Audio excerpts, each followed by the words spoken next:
이 시간 예배 자리에 모이신 우리 사랑하는 성도님들의 삶과 가정 가운데 하나님으로부터 은혜와 평강이 넘쳐나기를 축복합니다. 유충이 애벌레가 되고 애벌레가 나비가 되는 이런 과정 본 적 있으십니까? 오랜 시간 갇혀있던 고치를 뚫고 마침내 나비로 비상하는 순간 그것은 더 이상 애벌레가 아닌 아름다운 한 마리의 나비가 됩니다. 날개짓을 하면서 향기로운 꽃 위로 나풀거리는 나비는 하나님께서 만드신 걸작품 중에 하나입니다. 세상에는 수백 가지의 나비가 있습니다. 종류와 색이 참으로 다양합니다. 그러나 그 어떤 나비도 우리는 성숙한 애벌레라고 칭하지 않습니다. 나비와 애벌레는 전혀 다른 차원의 곤충이 되는 것이지요. 변화된 그리스도인도 마찬가지입니다. 예수 그리스도의 피로 말미암아 변화된 사람들은 전혀 새로워진 사람들입니다. 이전의 모습은 사라지고 하나님이 주시는 새로운 모습으로 태어난 사람들이 바로 그리스도인들입니다. 구원받은 성도들을 가리켜서 우리는 거듭났다고 말을 합니다. 약간의 변화만 나타난 것이 아니라 새 사람으로 완전히 다시 태어난 것, 그것이 바로 그리스도인의 삶이지요. 오래전에 나왔던 TV 영화 중에 600만 불의 사나이가 있습니다. 여기에 나오는 주인공은 사고로 한쪽 눈을 잃고 한쪽 팔과 양 다리를 잃어버리는 중상을 입었습니다. 그런데 정부에서 600만 불이라는 거금을 들여서 이 사람에게 뛰어난 눈과 팔과 다리를 허락합니다.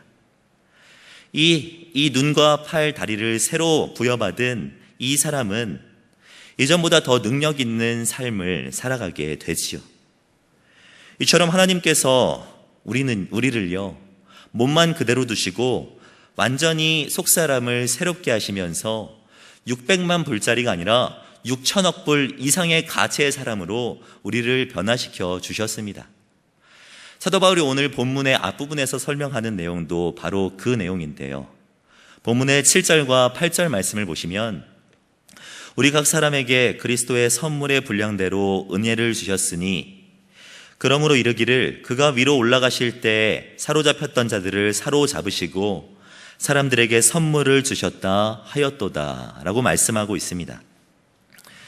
여기에서 이 그가 위로 올라가실 때 사로잡혔던 자들이라는 이 표현은요, 시편 68편 18절 말씀을 인용한 말씀입니다. 시편 68편의 말씀을 보면은 주께서 높은 곳으로 오르시며 사로잡은 자를 끌고 선물을 인간에게서 또는 패역자 중에서 받으시니 여호와 하나님이 저희와 함께 거하려 하심이로다 라고 말씀하고 있습니다. 여기서 다윗이 노래한 것은 이스라엘 백성들이 도저히 이길 수 없는 이 적과의 싸움이 진행될 때 주님의 힘으로 승리한 것을 노래하고 있는 것입니다. 이스라엘의 힘으로는 블레셋이나 주위에 있는 강대국들을 도저히 이길 수가 없었습니다. 이스라엘 백성은 모두 사로잡혀 포로가 될 수밖에 없는 상황이었습니다. 자신들이 가지고 있는 모든 삶은 다 빼앗기고 재물이나 집, 가족까지도 모두 빼앗길 수밖에 없는 정말 절망적인 상황이었습니다. 그런데 갑자기 주께서 높은 곳에서 내려오셔서 악한 자들을 쳐 부수고 그들이 다른 나라에서 빼앗았던 엄청난 재물들을 이스라엘 백성들에게 허락하여 주신 것입니다. 망할 수밖에 없었던 이스라엘 백성들이 주님의 은혜로 말미암아 전쟁에서 승리하게 된 것을 노래하고 있는 시편이 바로 이 시편 67편의 말씀이지요. 바울이 에베소 교회 성도들에게 편지하면서 이 시편 말씀을 인용하고 있는 것은요, 성도들의 삶이 바로 다윗의 이 삶과 같기 때문입니다. 잘 아시겠지만 우리들은 바람에 나는 겨와 같이 이리저리 흔들리며 넘어지고 엎어지고 그렇게 살아가다가 최종적인 심판 앞에 무너질 수밖에 없는 존재들이 바로 우리들이었습니다. 그러나 위로부터 내려오신 주 예수 그리스도의 은혜로 말미암아 우리의 모든 죄악의 문제는 해결되었고 우리에게는 영생의 선물이 허락되게 된 것입니다. 성도란 간단하게 표현하면 변화된 사람들입니다. 애벌레에서 나비로 변화받듯이 팔, 다리, 눈이 다쳤던 600만 불의 사나이가 새로운 삶을 허락받듯이 예수 그리스도의 은혜로 말미암아 완전히 변화된 사람들이 저와 성도님들, 바로 그리스도인들입니다. 그러나 이것으로 신앙생활이 끝이라고 생각해서는 안 됩니다. 구원을 이제 받았으니 이제는 모든 것이 다 이루어졌다라고 생각하는 것은 구원에 대해서 잘못 이해한 것입니다. 예수 그리스도 안에서 변화된 것이 우리의 신앙의 목표가 되어서는 안 됩니다. 우리의 신앙생활의 목표가 있다면 그것은 바로 계속해서 성장하는 것입니다. 예수 그리스도를 처음 믿을 때에는 누구나 어린아이와 같습니다. 어린아이가 혼자서는 먹을 수도 깨끗하게 씻을 수도 없듯이 자신의 힘으로는 하나님의 말씀을 깊이 묵상할 수도 없고 유혹과 시험을 이겨내기도 쉽지 않은 것, 이것이 바로 초신자, 예수 그리스도를 처음 알았을 때 어린아이와 같은 사람들의 모습입니다. 어린아이의 특징이 있다면 그것은 성장 가능성이 있다는 것입니다. 성장해서 키도 크고 발도 커지고 말도 잘하게 되는 것이 건강한 어린아이의 모습입니다. 신앙생활도 동일합니다. 예수 그리스도를 통해 구원을 받았다면 그 후에는 성장하며 성숙해 가는 과정이 필요한 것입니다. 예수님의 제자들도 처음부터 성숙한 신앙의 모습을 보였던 것은 아닙니다. 제가 이번 여름에 예수님의 제자들에 관하여서 깊이 묵상을 하다 보니까요, 제자들도 완벽한 모습으로 부르심을 받은 것은 아니구나라는 것을 발견하게 되었습니다. 예수님을 따랐던 사람들 중에 재력가도 있었고 능력자들도 있었습니다. 예를 들면 이 로마에서 파견한 이 지도자 백부장도 예수님을 따랐고요, 회당에서 가르치던 지도자 야이로도 예수님을 따랐던 사람 중에 한 사람이었습니다. 당시에 재력가였던 아리마대 요셉, 유대 지도자 니고데모까지 예수님을 따르는 사람 중에 재력가, 능력자, 이런 사람들이 수많이 있었습니다. 그러나 예수님은 그들 중에 제자들을 선택하지 않으시고 어부를 선택하셨고 세리를 선택하셨으며 그리 특별하지 않은 사람들 12사람을 선택하셨습니다. 그러나 부르심을 받은 제자들에게 공통점이 있다면 그들은 계속해서 성장했다는 것입니다. 12명의 제자들은 초창기에 예수님께 믿음이 없느냐 꾸중을 듣기도 했습니다. 예수님을 부인하고 떠났던 사람들이 12제자들이었습니다. 그러나 주와 함께 동행하면서 계속해서 성장하였습니다.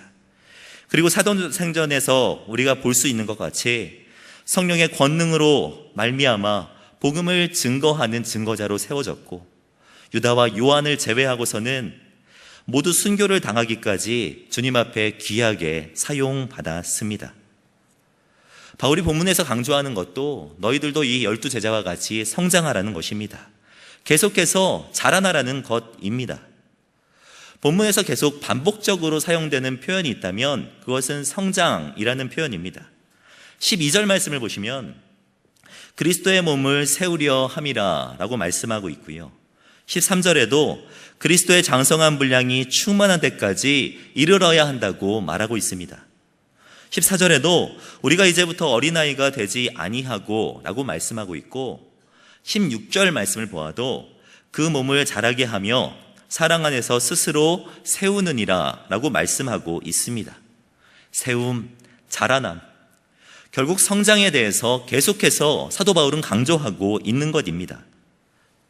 본문을 보면 그리스도인의 성장에 대해서 자세하고도 명확하게 설명하고 있습니다.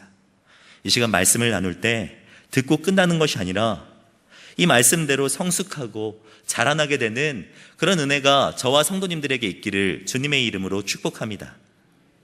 우리가 성장에 관하여서 알아야 할 첫 번째는 그리스도인의 성장의 목표는 바로 그리스도라는 것입니다. 우리 한번 첫 번째 대지를 같이 한번 읽어보시겠습니까? 시작.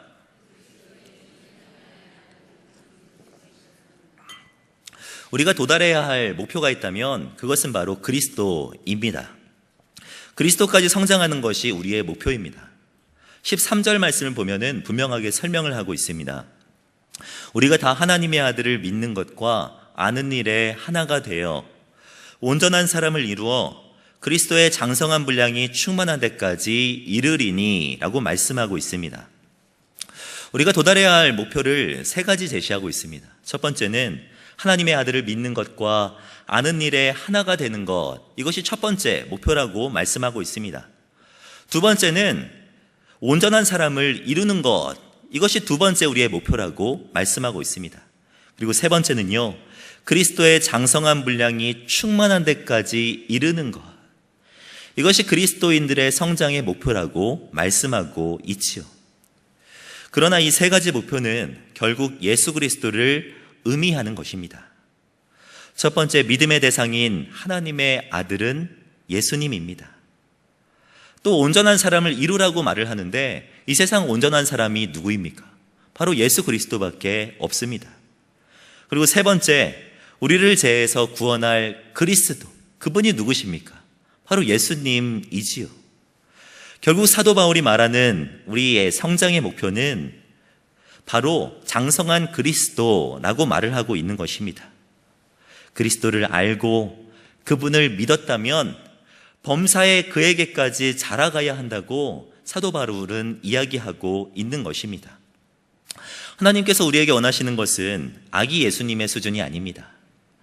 청소년기의 예수님의 수준도 아니고요. 십자가에 못 박혀 죽으시고 부활하신 장성한 예수님의 분량까지 우리는 올라가야 한다고 말씀하고 있습니다.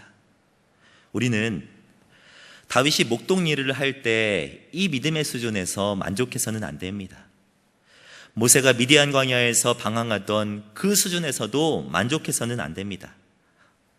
아브라함이 가나안 땅에 흉년이 든 것에 실망해서 애굽으로 내려가던 그 신앙의 수준, 그 신앙의 수준에서도 만족해서는 안 됩니다.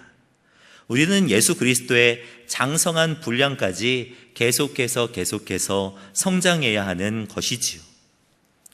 예수님이 빈들에서 5,000명을 먹이시던 이 믿음의 분량까지 성장해야 하고 겟세마네에서 피땀 흘리시며 기도하시던 그 수준까지 자라나야 합니다. 제자들의 발을 씻어주셨던 그 내려놓음의 모습을 닮아가야 하고 자신의 십자가를 지고 가시면서도 제자들과 죄인들을 위하여서 기도하셨던 그 예수님의 수준까지 자라가야 합니다. 사도 바울은요, 우리에게 예수님을 닮아가라, 온전하게 성장하라 이야기를 하고 있지만 사실 사도 바울도 신앙생활을 처음 할 때에는 그 신앙의 모습이 완전하지 않았습니다. 다메섹에서 거꾸러질 때가 달랐고 1차 전도 여행 때, 2차 전도 여행 때, 그리고 3차 전도 여행 때가 달랐습니다. 나중에 예루살렘을 향해 올라갈 때 그때는요 정말 성숙한 믿음의 모습을 보여주었고 마지막으로 로마 감옥에서 에베소와 빌립보 교회의 성도들에게 편지할 때에는 정말 성숙한 믿음의 모습을 보였습니다. 우리도 이러한 성숙의 모습을 이루어가야 하지 않겠습니까? 사랑하는 성도 여러분, 우리는 지금 그리스도를 기준으로 삼았을 때 어느 정도 자랐다고 생각하십니까? 나를 통해 정말 그리스도가 나타나고 있다고 생각하십니까? 우리는 한순간에 그리스도의 장성한 분량에 이를 수는 없습니다. 그러므로 우리는 매일매일 주님을 알기 위해서 힘쓰고 주님을 닮아가기 위해서 매일매일 노력해야 하는 것이지요. 바라기는 계속해서 주님을 알아가기 위해 힘쓰시고 또 알아간 만큼 따라서 살아가심으로 말미암아 어제보다 오늘 더, 오늘보다 내일 더 그리스도를 닮은 모습으로 성장하는 그런 은혜가 저와 성도님들에게 있기를 주님의 이름으로 축복합니다. 우리가 또 성장에 관하여서 알아야 할 두 번째는요, 그리스도인이 성장해야 하는 이유는 유혹에 흔들리지 않는 견고한 삶을 위해서라는 것입니다. 14절 말씀을 보면은 우리의 성장의 목적에 관하여서 설명하고 있습니다. 14절 말씀을 우리 함께 읽겠습니다. 시작.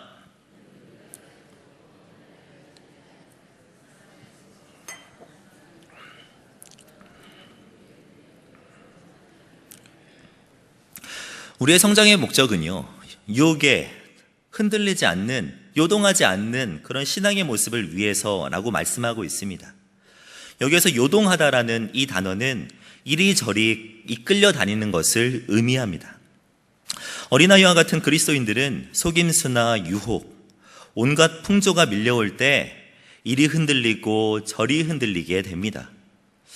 어린아이의 또 하나의 특징 중에 하나는 유혹에 쉽게 넘어간다는 것입니다. 제가 최근에 이것을 느낀 적이 있습니다. 저는 다음 세대 사역을 하면서 참 중요하게 생각하는 것 중에 하나가 학교에서 이 다음 세대를 만나는 것이라고 생각을 합니다. 그래서 제가 고등부를 맡고 있기 때문에 고등학교 이제 학생들을 만나려고 아침에 등굣길에 아이들을 만나려고 나아갑니다. 근데 만나러 나갈 때 이 빈손으로 가면 아이들이 좋아하지 않겠지요. 그래가지고 과자도 여러 가지 음료수, 심지어는 햄버거까지 들고서 학교 앞에 찾아갈 때가 있습니다. 이렇게 찾아가면은 아이들이 상당히 좋아합니다. 그러나 이 청소년 정도만 되어도 이런 햄버거, 과자 이런 것들에 막 요동하지는 않습니다. 그런데 제가 한 5월쯤인가요? 우리 동네 가족 페스티벌을 준비할 때 이제 그런 캔디를 들고서 이제 초등학교 앞에 나가봤는데요. 청소년들이랑은 완전히 다른 반응들이 초등학생들에게는 나타납니다. 캔디 하나 주는데도 불구하고 나와서 저 좀 주세요, 저 좀 주세요 하면서 이리저리 쫓아옵니다. 어떤 친구들은 그 캔디 하나 더 받으려고 1시간째 기다리는 친구들도 있습니다. 청소년과 다르게 어린이의 특징이 있다면 이와 같은 유혹에 쉽게 흔들린다는 것입니다. 자기가 해야 할 일들이 있고 자기가 하지 말아야 되는 일들을 알고 있지만 그럼에도 불구하고 자기를 유혹하고 넘어뜨리게 하려는 그런 것들이 주어지게 되면은 거기에 쉽게 넘어가는 사람이 바로 어린 아이지요. 어린아이와 같은 신앙을 가지고 있는 사람은 바로 이런 사람입니다. 유혹이 다가왔을 때, 시험이 다가왔을 때 쉽게 넘어져 버리는 사람, 그 사람이 바로 어린아이와 같은 신앙을 가지고 있는 사람입니다. 우리가 살아가는 삶 속에는 수많은 유혹들이 있습니다. 교회 안으로는 수많은 이단과 거짓 선지자들이 있습니다. 교회 밖으로는 또 어떤 유혹들이 있습니까? 환난과 어려움이 있고요. 세상의 염려와 재물의 유혹, 그리고 기타 욕심들이 우리를 넘어뜨리려고 합니다. 이러한 유혹에 흔들리지 않고 견고히 서 있기 위해서는 우리는 어린아이와 같은 신앙을 벗어버려야 합니다. 어린아이와 같은 모습으로 계속해서 머문다면 우리는 좌로 우로 요동할 수밖에 없습니다. 신앙이 미성숙한 사람과 그렇지 않은 사람을 구분하는 방법은 유혹과 시험에 흔들리느냐, 그렇지 않느냐에 있습니다. 미성숙한 사람은 세상의 유행이 이쪽으로 가면 이쪽으로 우르르 따라갑니다. 또 세상의 유행이 반대편으로 흘러가면은 그 유행 따라 또 저쪽으로 따라가지요. 이러한 모습이 우리 가운데 있다면 우리는 건강한 신앙생활을 유지할 수가 없습니다. 나무도 여기서 뽑아 저쪽으로 옮기고 저기서 뽑아 이쪽으로 옮기고 하면 건강하게 성장할 수 없다고 합니다. 나무를 키우는 사람들에게 물어보면 나무를 옮겨 심는 것은 마치 심장 이식과 같아서 한번 옮겨 심으면 그 저항력이 매우 떨어진다고 합니다. 그리스도인들도 하나님의 백성들도 말씀 위에 깊이 뿌리내리지 못하고 이리저리 흔들리고 요리조리 요동치게 되면은 건강한 신앙생활을 유지할 수가 없습니다. 상담 용어 중에 이 성인아이라는 것이 있습니다. 성인아이란 겉으로는 어른이지만 정신적으로는 아직 유아나 아동 상태인 사람들을 말을 합니다. 어린 시절에 해소해야 했던 과제들을 해소하지 못함으로 인해서 몸이 컸음에도 불구하고 여전히 그 문제에 매달려 있는 성인들을 말을 하죠. 이것으로 인하여서 중독, 도박, 감정 조절이 안 되는 등 여러 가지 역기능적인 이런 모습들로 나타나게 됩니다. 사회가 복잡해지면서 가정은 혼란에 빠져 있고 이러한 가정으로 말미암아 성인 나이가 점점 늘어나고 있다는 그런 안타까운 소식을 들었던 적이 있습니다. 해야 할 것을 하지 못하고 하지 말아야 할 것들에 요동하고 흔들리는 그런 사람들이 점점 늘어나고 있는 것이죠. 그런데 안타깝게도 교회 안에도 이런 성인 아이와 같은 이런 사람들이 적지 않은 것 같습니다. 신앙생활의 연차가 늘어날수록 더욱 견고해져야 하는데 처음이나 나중이나 똑같은 모습으로 살아간다면 문제가 있는 것 아니겠습니까? 어떤 사람이 초등학교 때나 중학교 때나 고등학교 때까지 키가 자라지 않는다면 문제가 있거나 장애가 있는 것입니다. 신앙생활이 이와 같다면 그것 또한 문제가 있는 것이지요. 사랑하는 성도 여러분, 우리는 얼마나 성장하고 있습니까? 이 시간 나 자신은 성인 아이가 아닌지 한번 돌아보시기를 바랍니다. 해야 할 것들을 하지 못하고 하지 말아야 할 것들에 매여 있는 우리들의 모습은 아닙니까?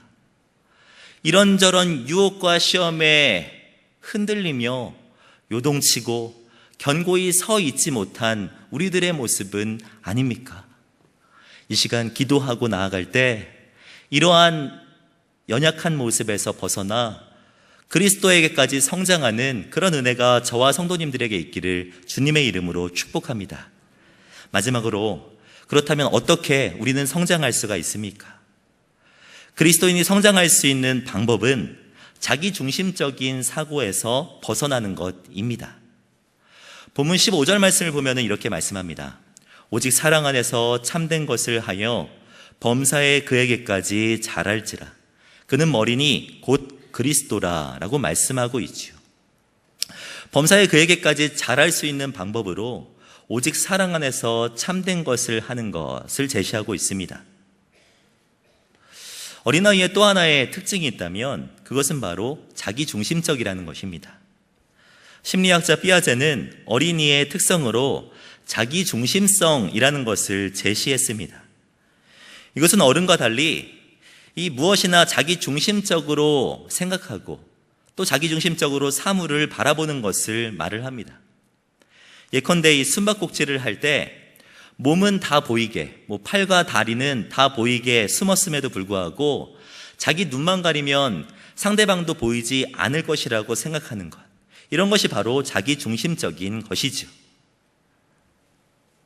잣대가 진리에 있는 것이 아니라 자기의 경험과 자기의 생각에 매여 있는 것, 이것이 바로 자기중심적인 사람입니다. 사랑 안에서 참된 것을 한다는 것은 이러한 자기중심적인 사고에서 벗어나 다른 사람을 생각하고 진리에 머무는 것을 의미합니다.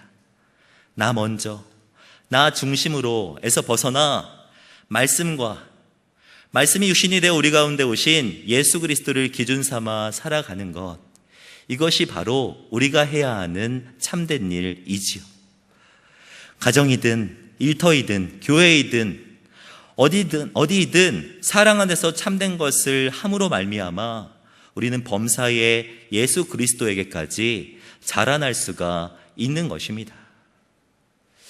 기독교 고전 중에 이 찰스 쉘던의 예수님이라면 어떻게 하셨을까라는 책이 있습니다. 찰스 쉘던 목사는 실직한 인쇄공으로 가장하여서 여러 사람들을 만나는 와중에 크리스천들의 무관심과 차별에 큰 충격을 받게 되어 이 소설을 쓰게 되었습니다. 이 소설을 보면은 한 교회의 담임 목사인 이 헨리 맥스웰 목사가 등장하는데요. 금요일 날 아침에 이 맥스웰 목사는 주일 아침에 설교할 이 원고를 준비하고 있었습니다. 그날따라 원고를 쓰려고 할 때마다 자꾸 방해가 되어서 신경이 곤두서 있었습니다. 그때 울린 초인종 소리에 나가보니 이 남루한 옷을 입은 젊은이가 서 있었습니다. 그는 실직을 했는데 목사님께 일거리를 얻을 수 있는 방법을 알려주지 않을까 싶어서 찾아왔다고 말을 합니다. 그러나 맥스웰 목사님은 그에게 아쉽지만 도움을 줄 수 없다고 말을 하고 문을 닫게 되지요. 시간이 지나서 그 주의 주일 은혜로운 설교와 멋진 찬양, 잘 갖춰진 예배를 드리고 나올 때였습니다. 맥스웰 목사님은 다시금 그 젊은이를 만나게 됩니다.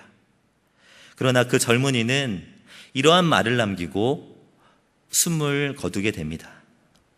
아직도 저는 이해할 수 없습니다. 예수님이라면 어떻게 하실까? 주님의 발자취를 따른다는 것이 무엇을 뜻하는 것일까?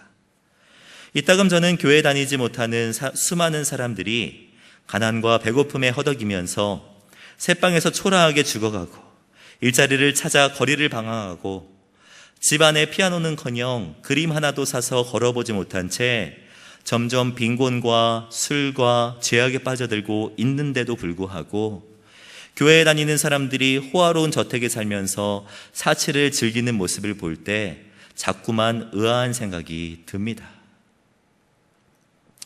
이러한 말을 남기고 이 청년은 죽음을 맞이하게 되지만 그가 던진 물음에 대하여서 기도하던 이 맥스웰 목사님은요, 교인들에게 앞으로 1년 동안 어떤 행동을 할 때마다 예수님이라면 어떻게 하실까라는 질문을 던지고 예수님이 하실 행동을 따라서 그렇게 행동할 교인들을 모집하게 됩니다.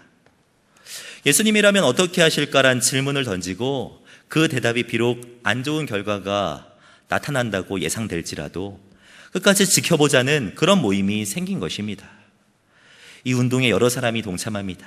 교회 목사님, 뉴스회사의 사장님, 에드워드 노먼이라고 하는 이 사장님도, 기업가도 참여하게 되고요. 철도공장 소장, 대학 총장, 사업가, 의사, 소설가 등 수많은 사람들이 자신이 사는 삶의 자리에서 예수님이라면 어떻게 하실까 끊임없이 자문하면서 삶을 살아가게 됩니다. 이러한 질문을 시작으로 삶을 살아갔을 때 그들의 삶의 터전 가운데에는 크고 작은 변화가 나타났다는 것을 소설에서는 설명하고 있습니다. 고욱하는 목사님은요, 이 책을 모든 성도들에게 추천하면서 이렇게 말을 합니다. 예수님이라면 어떻게 하실까?